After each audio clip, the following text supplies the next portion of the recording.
नमस्कार, India publishers association में आपका स्वागत है। मैं हूं डॉक्टर तरुणा एस गौड़। बहुत सारे दर्शकों ने ये सवाल पूछा है कि वो एमएसएमई के थ्रू न्यूज़ पोर्टल चलाते हैं तो वो प्रेस आई कार्ड इशू क्यों नहीं कर सकते, क्योंकि हम अपने वीडियोस में बार बार ये बताते हैं कि आप डिजिटल मीडिया के तौर पर एमएसएमई में रजिस्टर्ड तो हो सकते हैं लेकिन प्रेस आई कार्ड इशू नहीं कर सकते। तो आखिर ऐसी क्या वजह है, इस बारे में सभी ने जानना चाहा है। तो इसका उत्तर ये है कि एमएसएमई यानी जिसकी फुल फॉर्म हम कहते हैं micro small and medium enterprises, यानी कि ये सब कंपनियों को ही संबोधित करती हैं और यहाँ जो रजिस्ट्रेशन होता है वो भी कंपनियों का ही होता है। तो कंपनियाँ दो तरह की होती हैं, एक प्रोडक्शन से संबंधित होती हैं, दूसरी सर्विस से संबंधित होती हैं। तो अब आपके मन में प्रश्न होगा कि जब ये कंपनियां हैं और यहाँ पर केवल प्रोडक्शन और सर्विस हैं तो फिर यहाँ पर हम अपना डिजिटल प्लेटफॉर्म कैसे रजिस्टर कराते हैं और वो क्यों मान्य हो जाता है।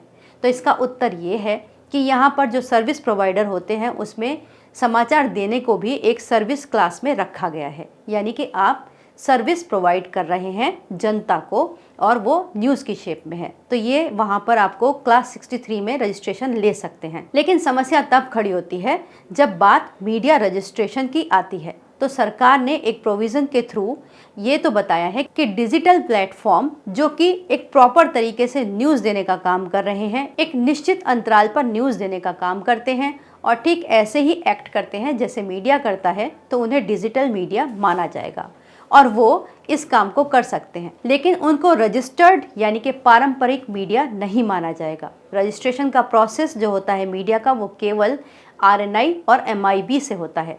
तो जो एमआईबी और आरएनआई के अंदर बाकायदा मीडिया एक्ट्स के अकॉर्डिंग रजिस्टर्ड हैं वो ही केवल प्रेस आई कार्ड इशू कर सकते हैं।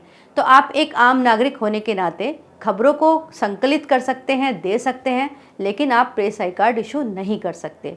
अगर आपको प्रेस आई कार्ड इशू करना है तो केवल आपके पास एक ही माध्यम है कि आपको रजिस्टर्ड मीडिया होना ही पड़ेगा। और रजिस्टर्ड मीडिया होने के लिए आप या तो आरएनआई से अपना अखबार या फिर मैगजीन रजिस्टर्ड करवा सकते हैं या फिर आप एमआईबी से अपना सैटेलाइट चैनल ले सकते हैं। लेकिन क्योंकि इन सब में बहुत ही एक लेंथी प्रोसेस है, बहुत जटिल प्रक्रिया है, डॉक्यूमेंटेशन होता है और लंबा समय लगता है और उसके बाद असली खर्च शुरू होता है। तो जहां आज के दौर में मीडिया के लिए अर्निंग एक बहुत बड़ा सवाल बन चुका है, जहां उसे विज्ञापन नहीं मिलते, सरकार से कोई मदद नहीं मिलती, आए दिन हम खबरें देखते हैं कि जो पत्रकार हैं उनके परिवार किस तरह आर्थिक तंगी से गुजर रहे हैं, तो बहुत दुख होता है। वो एक अलग विषय है।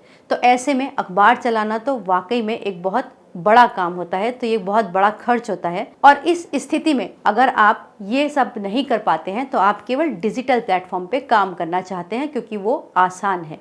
तो ऐसे में हम भी उन पत्रकारों को पूरा सपोर्ट करते हैं अपने लीड इंडिया फ्रेंचाइजी के माध्यम से। तो अगर आप पेपर रजिस्टर्ड नहीं कराना चाहते, नहीं कर पा रहे, तो आप निराश ना हो, आप लीड इंडिया के साथ मीडिया टाइप कर सकते हैं और साथ ही साथ फिर आप प्रेस आई कार्ड इशू कर सकते हैं। उसके कुछ नियम और कायदे हैं कि आप किस तरह जुड़ सकते हैं। आपका प्रोफाइल भी यूं ही अप्रूव नहीं हो जाएगा।